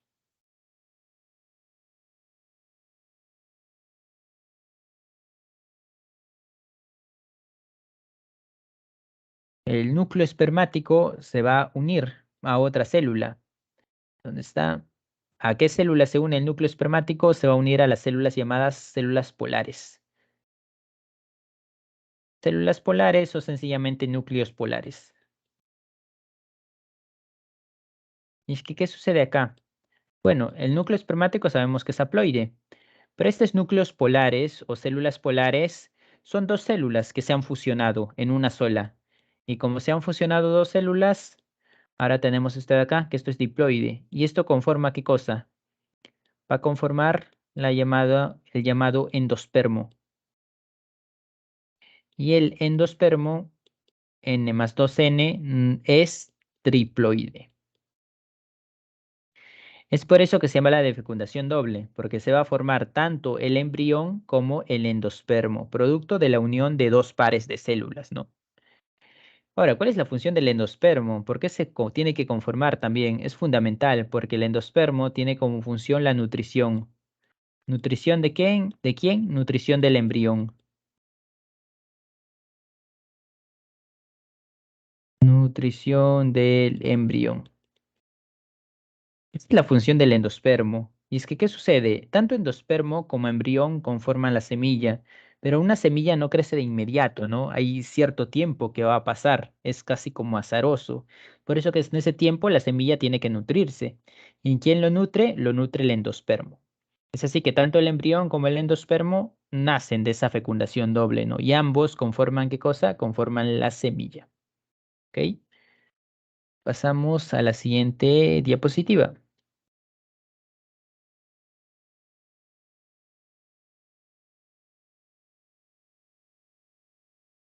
Bien, microsporogénesis. Y bueno, si se refiere a micro, se refiere a formación de gametos masculinos de la planta, ¿no? Eso sabemos que surgen en la antera y en la antera hay algo llamado sacos polínicos, donde se va a producir el polen. Y en cada grano de polen es donde va a encontrar una célula. ¿Cuál? Primero tiene el nombre, ¿no? Microsporocito. Y luego a partir de eso se conforma, ¿qué cosa? Se conforman los llamados núcleos espermáticos, los cuales son dos. Y acá vemos que caen a través de qué? Del llamado tubo polínico, ¿no? Acá, ¿quién conforma el tubo polínico? Algo llamado núcleo del túbulo. Esto de acá. Este núcleo del túbulo tiene una participación también en la fecundación, porque ese se encarga de conformar el tubo polínico.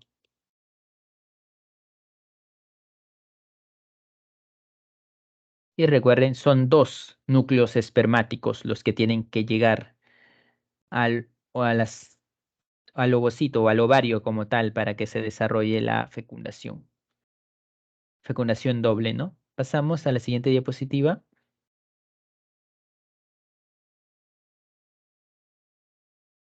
Megasporogénesis. ¿A qué se referirá? Obviamente al gameto femenino, ¿no? Y tenemos un megasporocito, el cual va a pasar por procesos de meiosis y luego por procesos de división celular, donde se obtendrá finalmente, ¿qué cosa? La fusión de núcleos polares, el cual dará origen al endospermo. Son dos células que se fusionan y tenemos el núcleo del huevo, ¿no?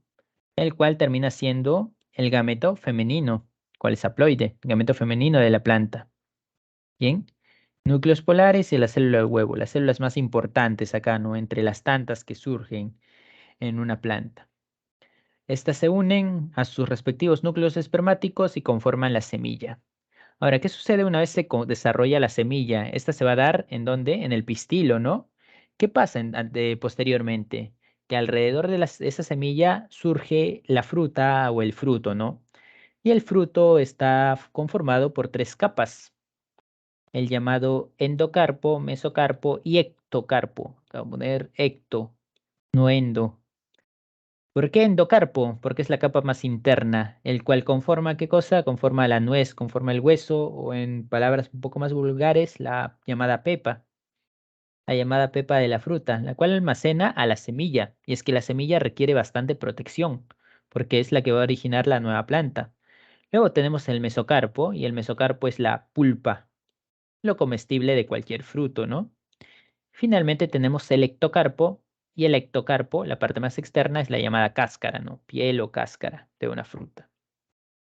Ahora, hay una razón también detrás de la formación del fruto. No es que se forme porque sí, sino que esa semilla requiere ser propagada en algún lugar para que pueda crecer.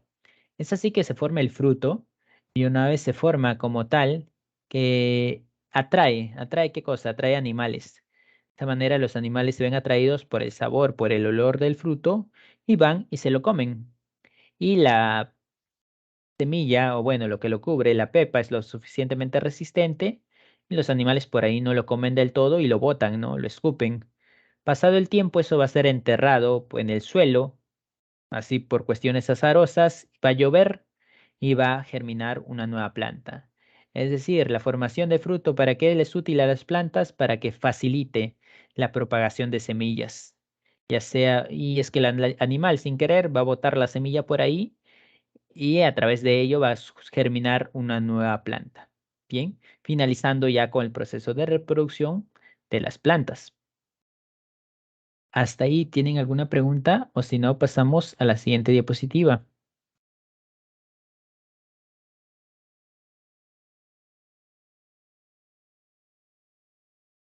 Parece que no. Pasamos a la siguiente. Entramos entonces en lo que es sistema reproductor humano. Y en sistema reproductor humano tenemos aparato reproductor masculino, aparato reproductor femenino. Comenzamos acá, aparato reproductor masculino, testículo.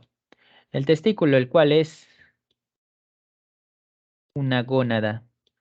¿A qué se le llama gónada? Gónada es el órgano que se encarga de producir los gametos. En el testículo se producen los espermatozoides, ¿no? Gónada, y también podemos decir que es una glándula. Glándula, ¿por qué? Porque va a encargarse de producir hormonas. ¿Qué hormona produce el testículo? La testosterona. Y acá el testículo se puede dividir en dos tipos de células. Las llamadas células de Leydig, células de Leydig y las llamadas células de Sertoli, lo cual también ya lo hemos visto en la etapa de aparato endocrino, ¿no? Donde se habla un poco de los testículos. Las células de Leydig, ¿de qué se encargan? Se encargan de la producción de hormona. ¿Qué hormona? La testosterona. Mientras que las llamadas células de Sertoli se encargan de o ayudan en la producción de espermatozoides, proceso que se llama espermatogénesis.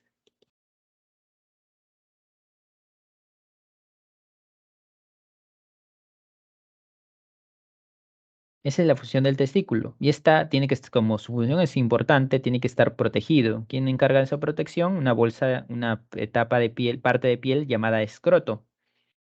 Epidídimo. ¿El epidídimo de qué se encarga? Y es que decimos que en el testículo se producen los espermatozoides, pero en el epidídimo lo que sucede es que maduran los espermatozoides. Cosa diferente. Te pueden preguntar acerca de la producción, ¿dónde se da? En los testículos, pero la maduración se da en el epidídimo. ¿A qué me refiero con la maduración? Es que los espermatozoides nacen como célula, pero no tienen inmediatamente el flagelo característico. El flagelo característico, por ejemplo, se encargan de obtenerlo en el epidídimo. A eso se le llama maduración. Surgen en el testículo, pero aún no están listos, requieren algo más. Y esos procesos finales se dan en el epidídimo. El conducto deferente es ese conducto que va a recorrer, ¿no? Va a recorrer hasta llegar a la uretra y finalmente salir a través del pene, pero no sale solo los espermatozoides. Sería suicida y hasta doloroso. Tiene que haber algo que no genere fricción, no pueden ser solamente células. Y eso es un líquido blanquecino llamado semen, de quien se encarga la producción tanto las glándulas de Cooper como la próstata. En la vesícula seminal es una pequeña bolsita donde se va a almacenar, ¿no? Ambos, vamos a poner acá, próstata, glándulas de Cooper, producen líquido blanquecino llamado semen, el cual tiene una característica fundamental que permite la reproducción, y es que es alcalino. ¿Qué significa alcalino? Alcalino es lo opuesto a ácido. Y es que los espermatozoides tienen un objetivo, llegar hasta el ovocito, pero el ovocito se encuentra en las trompas de Falopio y antes de llegar tienen que pasar por un ambiente ácido, el cual lo representa a la vagina. Si el semen no fuera alcalino, todos los espermatozoides morirían en la entrada de la vagina. Esa parte alcalina le permite que más o menos puedan resistir. Cierta cantidad de espermatozoides pueda resistir y luego seguir su camino, ¿no? Eso es lo que hacen tanto la próstata, que permite que el semen sea alcalino, y la glándula de Cooper permite que no genere tanta fricción, ¿no? O sea, sea más fácil su salida a través de lo que es el conducto deferente. Bien, ahora hablaremos de lo que es aparato reproductor femenino. Y bueno, las partes más importantes acá, la vagina, que es la entrada, ¿a cuál? La entrada a lo que es el útero, el cual se conecta a su vez por el cuello uterino, o que acá le ponen cuello del útero, ¿no? El útero es donde va a crecer el embrión que se va a formar post-fecundación. El bebé que está dentro de los 9 meses va a estar ¿dónde? Va a estar en el útero. Ahí es donde va a alimentarse, oxigenarse, se va a formar la placenta, etcétera, etcétera. Eso va a suceder en el útero. El útero va a estar conectado a las gónadas de las mujeres, el cual es el ovario. Y el ovario, de manera análoga a lo que es el testículo, es tanto gónada, porque será gónada, porque produce los gametos femeninos, ¿no? Y también es glándula. ¿Y por qué es glándula? Porque produce hormonas. ¿Hormonas como cuáles? Hormonas como la progesterona, hormonas como los estrógenos. Y ahora mencionaremos aparte cómo se producen. Y bueno, produce tanto el ovario es quien se encarga de producir a los ovocitos u óvulos. Pero una vez los produce, los libera. ¿Y dónde los libera? Los libera acá, en el llamado oviducto o trompa de falopio. Y ahí es donde el óvulo o ovocito va a estar esperando cierto tiempo hasta que pueda ser fecundado. Si no se fecunda, el ovocito es desechado y se produce nuevamente otro ovocito, ¿no? A diferencia de los espermatozoides que se producen por millones, el ovocito se produce una vez al mes aproximadamente, ¿no? En base a ese ciclo menstrual que describiremos a continuación. Pero acá lo que tienen que saber es que el ovario se encarga de producir el ovocito, pero la llamada fecundación no ocurre en el ovario, la fecundación ocurre en la trompa de falopio. Él bota el ovocito acá a la trompa de falopio y si el espermatozoide llega, tiene que conectar acá en la trompa de falopio. Y luego poco a poco va moviéndose hacia dónde? Hacia el útero, que es donde va a crecer el nuevo ser. Ahora, algo particular acá es que hay dos ovarios y hay trompas de falopio. Eso no significa que se van a formar dos óvulos a la vez. Se forma uno solamente, es decir, una vez puede participar este ovario y otra puede participar este de acá. Es como un proceso más o menos aleatorio, ¿no? Y de esa manera solo uno de ellos termina produciendo un óvulo. Es así que la pérdida de espermatozoides que se da en el camino es bastante amplia, ¿no? Por ejemplo, se producen gran cantidad de espermatozoides. Muchos de ellos se van a morir acá, en la etapa de la entrada de la vagina. ¿Por qué? Por la acidez característica, ¿no? Muchos de ellos se mueren acá. Y luego ya los que tienen suerte de llegar, llegan al útero y ahora tienen dos alternativas, izquierda o derecha. Si el grupo que va a la izquierda va a llegar hasta acá y sencillamente se va a morir. ¿Por qué? Porque acá no hay óvulo que les está esperando. O el otro grupo que se va a ir a la derecha, varios se van a ir muriendo en el camino. Y ya finalmente, si llegan algunos, es que va a ser posible la fecundación. Y es que no basta con uno solo, participan varios más adicionalmente. Es por eso que para que un hombre sea fértil se requiere gran cantidad de espermatozoides, no basta con que se produzcan solamente. ¿Qué ocurre entonces en el ovario? ¿Cómo es que se forma el ovocito? Y es que no es tan sencillo. Por ejemplo, vemos acá, en el ovario se va a conformar un grupo de células, una asociación de células llamada folículo. Y el folículo va a ser estimulado por una hormona que ya hemos mencionado antes, la llamada FSH, que precisamente tiene su nombre por este término, hormona folículo estimulante. Estas son sus siglas en inglés. ¿Cuál va a ser la función del folículo? La función del folículo va a ser dar origen u originar al gameto femenino, al llamado óvulo u ovocito secundario. Se va a formar, va a pasar meiosis 1, meiosis 2 y se va a formar el óvulo. Cuando finalmente se forme el óvulo, el folículo va a botar al óvulo. ¿A dónde lo bota? Lo bota a la trompa de falopio para que se quede acá, esperando, ¿no? Después de eso no significa que el folículo muere, sino que el folículo se transforma. ¿A qué? Se transforma a cuerpo lúteo. ¿Y quién se encarga de estimular al cuerpo lúteo? La otra hormona conocida como LH, hormona luteinizante. ¿Y la función del cuerpo lúteo cuál es? Producir hormonas. Hormonas como el estrógeno, hormonas como la progesterona. Eso lo veremos a continuación cuando hablemos del ciclo menstrual. Pasamos a la siguiente diapositiva, entonces, si es que no tienen alguna pregunta.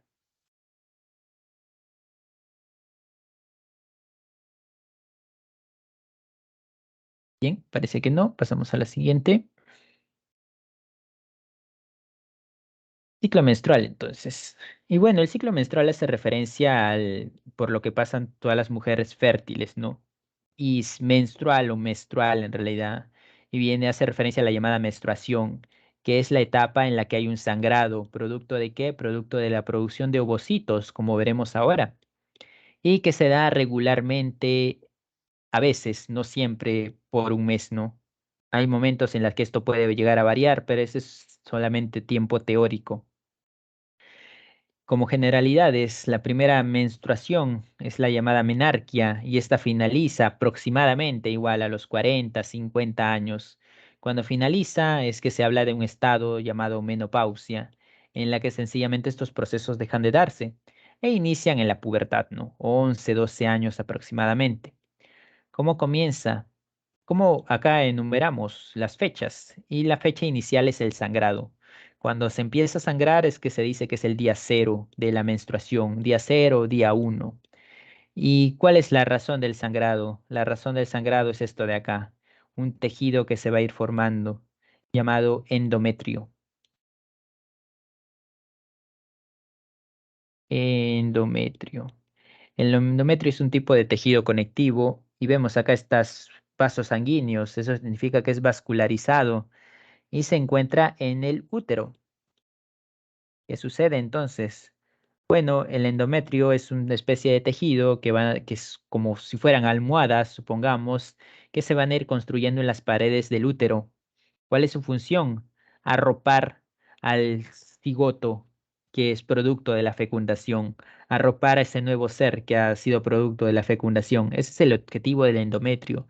Es así que si no hay fecundación, va a haber sangrado. ¿Por qué? Porque el endometrio se va a caer, va a salir del útero. Y ahora vamos a explicar por qué el endometrio cae, por qué el endometrio se forma. Entonces inicia el sangrado. Pero ¿qué pasa internamente en el ovario? Internamente en el ovario va a ir produciéndose el folículo. Y el folículo, hemos dicho, es una asociación de células cuya función es que se forme y madure el ovocito. El ovocito que pasa, la meiosis, por ejemplo, va a ocurrir acá internamente en el folículo, meiosis 1, meiosis 2. Se forma el ovocito secundario, que es el nombre técnico del gameto femenino, ¿no? Ovocito secundario u ovocito 2. Y eso se da por esto, por ejemplo, te dice teóricamente por los primeros 14 días post primer sangrado. Ahí se forma el ovocito como tal. Respecto a las hormonas, ¿quiénes van a actuar más? Actúa la hormona FSH y es que obviamente la maduración y crecimiento del folículo tiene que ver con la hormona FSH, no va a aumentar la cantidad de hormona FSH. Estrógeno, el estrógeno también ayuda en en esa formación del folículo como tal. Y es producido por otras glándulas, ¿no? Otras glándulas del cuerpo. Hasta que en un punto, cuando el ovario cuando el ovocito ya esté formado, el folículo lo libera y libera al óvulo. Y cuando el óvulo es liberado, el folículo, ya saben, pasa del ovario a lo que es la trompa de falopio, es que hablamos de algo llamado ovulación. El óvulo ya ha sido liberado. Y ya ha sido liberado significa que la mujer ya es fértil. Es decir, en estos 14 días no es fértil. ¿Por qué? Porque sencillamente no hay óvulo, ¿no? En cambio acá ya ha sido liberado. Entonces ya es fértil la mujer. Y ahí es donde aumentan los niveles de estrógeno, ¿no? Que es un tipo de hormona, que es una de las hormonas femeninas que se produce. Y cuando se libera el óvulo, es cuando se produce mayor cantidad de FSH, ¿no? Y también hormona LH. ¿Y la LH con qué tenía que ver? Con la formación del cuerpo lúteo. Y es que esto de acá no se va a desechar el folículo, sino que se va a transformar ¿en qué? En cuerpo lúteo. De esto es responsable la hormona luteinizante. Ahora, el cuerpo lúteo, ¿cuál es su función? Hemos dicho la formación de hormonas. ¿Cuál principalmente? Esta de acá. El cuerpo lúteo va a producir progesterona. ¿Y la progesterona con qué tiene que ver? La progesterona tiene que ver con la formación y mantenimiento del endometrio. Uy, acá bueno. Ver. Formación y mantenimiento del endometrio. Mantenimiento, vamos a poner. Es decir, la progesterona se encarga de que el endometrio se forme y se mantenga. ¿Se mantenga dónde? En las paredes del útero, ¿no? Es así que hay ciertos días, en esta etapa, en esta llamada fase lútea, la mujer va a ser fértil. Como es fértil, el ovocito va a ir, está esperando, no solo que el ovocito va a estar esperando en la trompa de falopio, sino el cuerpo va a hacer los preparativos para arropar a ese nuevo ser, si es que ocurre la fecundación. Uno de esos preparativos, ¿cuál es? La producción de progesterona por el cuerpo lúteo y que la progesterona como tal ayude en la que el endometrio se mantenga en el útero. Ahora, ¿qué pasa? el cuerpo lúteo no va a estar esperando para siempre. Va a haber un momento en que va a morir. ¿Y qué ocurre cuando muere? Cuando desaparece el cuerpo lúteo, ¿no? O se degenera. Si el cuerpo lúteo se degenera, significa que ya no va a haber progesterona. Si ya no hay progesterona, ya no hay quien mantenga al lo que es el endometrio. Es así que el endometrio empieza a caer. ¿De dónde? Cae del útero, ¿no? Y de esa manera inicia el sangrado y retornamos a lo que es el ciclo menstrual. Se llama ciclo precisamente porque ocurre todos los meses, ¿no? Al menos sobre cierta etapa de vida de todas las mujeres. Y como vemos, tiene como objetivo, ¿qué cosa? Tiene como objetivo la fecundación a través de la producción de ovocitos secundarios. Bien, hasta ahí, ¿tienen alguna pregunta o pasamos a la siguiente diapositiva?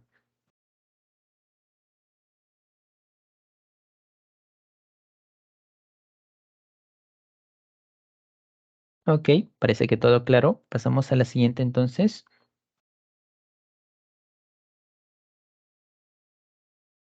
Gametogénesis. Gametogénesis tiene que ver con la producción de gametos, ¿no? Claro, esto es en énfasis en los gametos animales o humanos, espermatozoides y ovocitos secundarios, ¿no? Acá usan el término huevo, recuerden que se llama, bueno, ovocito, ovocito secundario o ovocito 2, ¿no?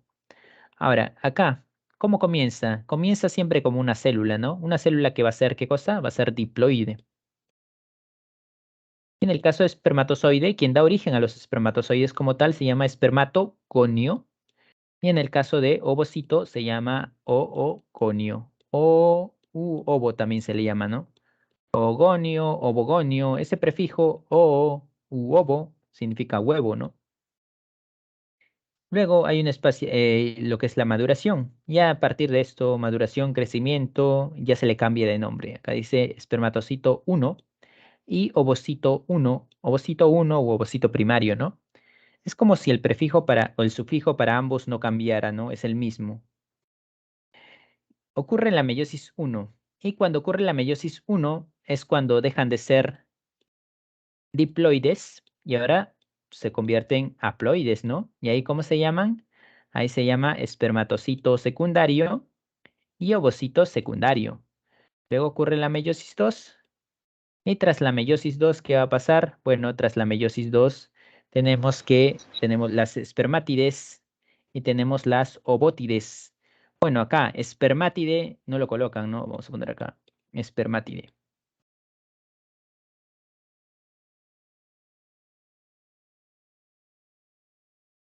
Y finalmente la diferenciación. Y diferenciación que ya vamos a ver en los espermatozoides con mayor énfasis, ¿no? Y ahí tenemos el término espermatozoide como tal, ¿no? O huevo u ovocito secundario. Sí, el mismo nombre de acá puede usarse acá, ¿no? Como que cambian un poco los nombres. Bien. Así que espermátide, por ahí escucharán alguna vez, es como un espermatozoide, pero sin flagelo, algo que no está listo, ¿no? El espermatozoide para ser funcional requiere necesariamente al flagelo. Bien, pasamos a la siguiente diapositiva.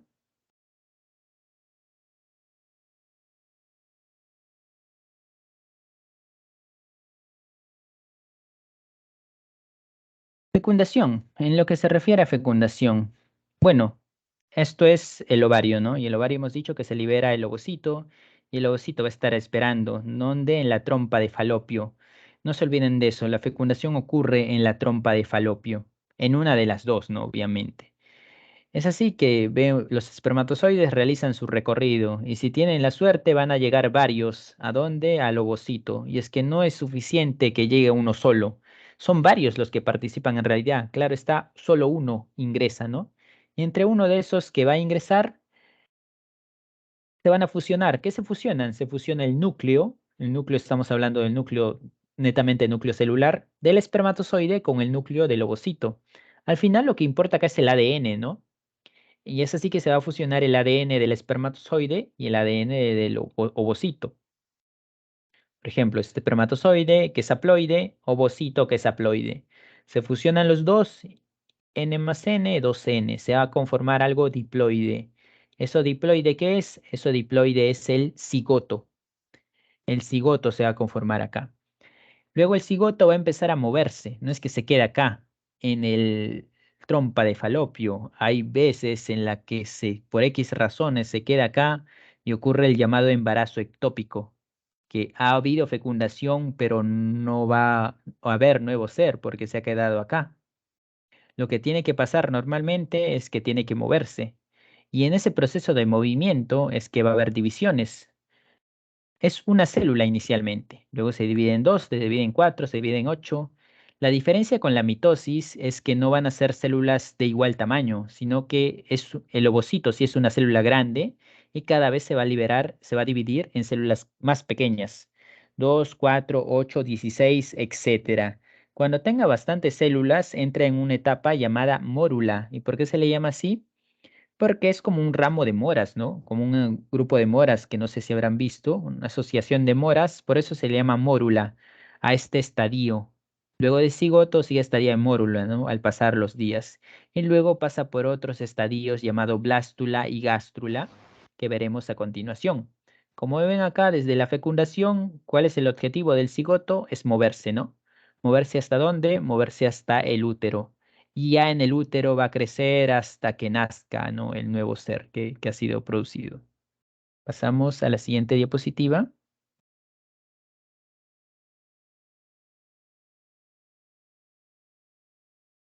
Bien, acá tenemos lo que es blástula y gástrula. Y es que, ¿cómo comienza todo? La fecundación genera un cigoto, ¿no?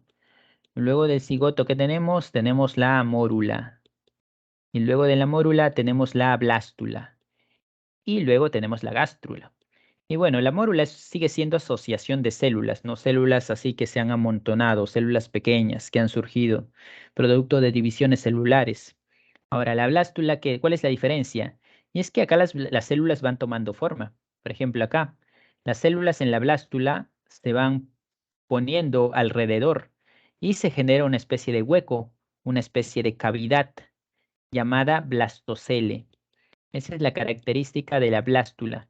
En la blástula las células, todas las células se van alrededor y generan una cavidad interna. Cavidad interna se llama blastocele. Recuerden, el término cele significa cavidad o hueco, ¿no? En cuanto a gástrula, ¿cuál es la diferencia? Y es que acá las células van tomando forma, ¿no? Y eso lleva a que se formen tres capas, las llamadas tres capas germinales y se llaman capas germinales porque van a dar origen a todos los tejidos de nuestro cuerpo, a todos los órganos, tejidos de nuestro cuerpo. Y son tres. Para los seres humanos son tres. Para algunos animales veremos que solamente son dos, pero eso ya lo veremos en otra clase. ¿Cuáles son? Son el ectodermo, y ectodermo porque es la capa más externa de todas. El endodermo, que es la capa más interna, y hay una tercera capa, que acá no la colocan, pero vamos a poner, que es el mesodermo. Los seres humanos tenemos estas tres capas. Esto es posterior a la blástula, y esto es característico de la gástrula, ¿no? Formación de tres capas. Acá vemos partes, blastoporo es como es la entrada, y es que la cavidad ya no es dentro, ¿no? Sino es una especie de vaginación, y esa cavidad ha cambiado de nombre. Es el llamado arquenterón. Acá respecto a estas tres capas germinales, ¿qué decir? Dan origen a todo lo que conforma un individuo, ¿no? Por ejemplo, el ectodermo da origen a la piel, al sistema nervioso. El mesodermo suele dar origen a partes del tejido conectivo, ¿no? Más o menos para asociar. Tejido conectivo. No a todo, pero sí a la gran mayoría. ¿Como cuál? Como muscular, por ejemplo, como óseo, como circulatorio. Por ejemplo, excretor y reproductor. En cuanto a endodermo, da origen al sistema digestivo y al sistema respiratorio. Bien, esas son las tres capas germinales y van a dar origen a todo el nuevo ser. Bien, pasamos a la siguiente diapositiva.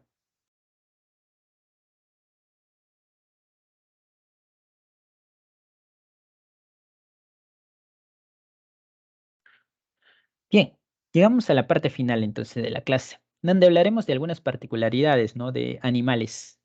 Por ejemplo, partenogénesis. Y partenogénesis, que es reproducción sexual, asexual, y es algo bastante particular, que tienen algunos animales, como cuáles, como las hormigas, como las abejas. En este ejemplo tenemos a las abejas. Y es que los con huevos se refiere a gametos femeninos, ¿no? En este caso, va a haber situaciones en las que va a haber huevos fecundados y huevos no fecundados. Los huevos no fecundados, ¿qué son? Los huevos no fecundados son haploides. Mientras con los huevos fecundados, ¿qué va a surgir? Va a surgir obreras y va a surgir reinas. ¿Cuál es la particularidad de esto? Por ejemplo, los zánganos son las abejas macho. Son haploides. ¿Por qué se le dice zánganos? Porque no tienen que hacer nada en el panal. Su única función es reproducirse. Por eso se le llama zánganos. Las obreras son acá las que tienen mala suerte. ¿Por qué? Porque son diploides. Y como son diploides, estas tienen aparte esa característica de ser infértil. Las obreras son infértiles. Las obreras son infértiles. Como son infértiles, no tienen ese papel biológico de reproducción. ¿A qué tienen que dedicarse? Tienen que dedicarse a los labores del panal, por eso se le llama obreras. Mientras que acá la reina también es diploide, pero la reina es fértil. La reina es fértil como tal. Y es así que las labores reproductivas van a estar a cargo de quién? Van a estar a cargo del zángano y van a estar a cargo de la reina. Se le llama reina porque suelen haber pocas, ¿no? Pocas abejas reina. Los más abundantes son los zánganos. Y su único labor es la de reproducirse con la abeja reina. Mientras estas de acá son las de mala suerte, ¿no? A eso se le llama partenogénesis, porque va a haber huevos que producen los insectos que si son fecundados pueden hacer algo y si no son fecundados igual pueden hacer algo, ¿no? Y es un poco complicado quizá, pero más o menos así es donde funcionan las abejas. Sea no fecundado, produce zánganos. Si es fecundado, puede producir obreras o puede producir reina, puede producir abeja reina, ¿no? Es un tanto aleatorio ello. Bien, esa es la partenogénesis. Ahora, clasificación según nacimiento. Es que tenemos a los vivíparos, a los ovíparos, nacen de huevo, vivíparos dentro del vientre, como casi todos los mamíferos, y a los ovovivíparos, como un grupo de peces, ¿no? Los cuales tienen huevos, pero los huevos están en el vientre, ¿no? Como en este caso los tiburones, ¿ok? Y algunas aves. Finalmente la metamorfosis. Y en metamorfosis es cambio físico notable, ¿no? Cambio de morfología total, como en ese caso de la mariposa que inicia como una oruga, una pupa y una mariposa. Casi no se nota parecido entre la oruga y la mariposa. Y lo mismo pasa con los anfibios, que primero están como renacuajo tienen hasta branquias y luego ya en la etapa adulta, cuando son sapos, cuando son ranas, desarrollan pulmones. No hay ese parecido, pero ese cambio drástico se le denomina metamorfosis y podemos encontrarlo en algunos animales. ¿Ok? Y con eso finalizaríamos la clase del día de hoy. No sé si tienen alguna duda, consulta o si no, pasamos a responder las preguntas.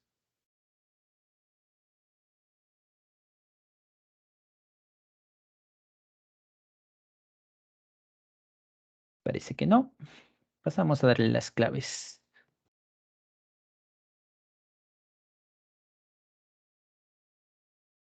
Mm, Bien, pasamos a las claves. ¿Dónde está? Acá.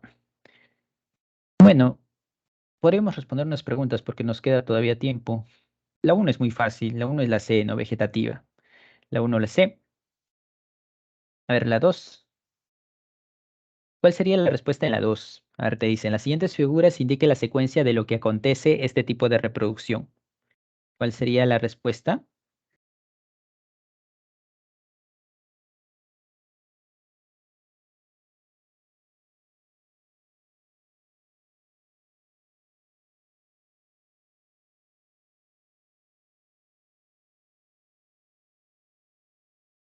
¿Cuál sería la respuesta en la 2?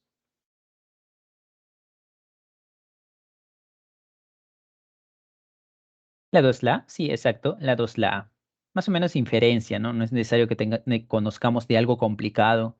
Incluso si no les hubiera explicado, quizá hubieran llegado a la respuesta. En la 2 es la A. Bien. En la 3, a ver, ¿cuál sería la respuesta en la 3? Indique qué es lo que sucede durante el periodo S. ¿Cuál sería la respuesta?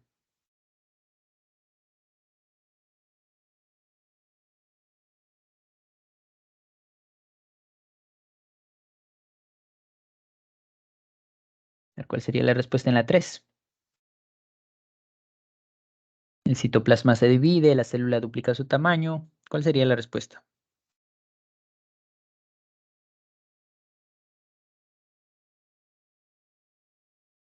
Inmediatamente, cuando les hablen de fase S, detecten la palabra ADN o ácido desoxirribonucleico. Acá te dice síntesis del ácido desoxirribonucleico. No te dicen duplicación, no te dicen replicación, pero síntesis, si duplicas algo, estás generando algo, y eso es lo que se da. En la 3 es la D. ¿Bien? La 3 es la D, ¿sí? En la 4, a ver, verdadero o falso. Fijar respecto al uso cromático, fijar los cromosomas por sus cinetocoros. Eso es verdadero.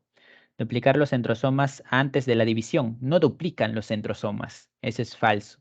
Degradar la membrana nuclear, tampoco hacen eso. Falso. Repartir el material genético en forma equilibrada, verdadero. Verdadero, falso, falso, verdadero. En la 4 es la A. 4A. En la 5, la mitosis y meiosis, dos procesos fundamentales. Los siguientes son diferencias entre mitosis y meiosis, excepto, ¿cuáles, cuáles son? ¿Cuál sería lo falso acá? Y acá te dice, ¿no? La meiosis se da en células somáticas muy especializadas, y eso es falso. La meiosis solo se da en células sexuales. La 5 es la E. 5 la E. La 6 te refiere sobre ADN eucariota y procariota. La diferencia es que el eucariota tiene mayor cantidad de ADN, ¿no? O más grande, como le ponen acá. En la 6 la respuesta es la D. La 6 la D. La siete ya es un poco más rebuscada, porque ¿qué te dice? La macrogametogénesis se realiza en el interior del óvulo. Petofino femenino se denomina oósfera.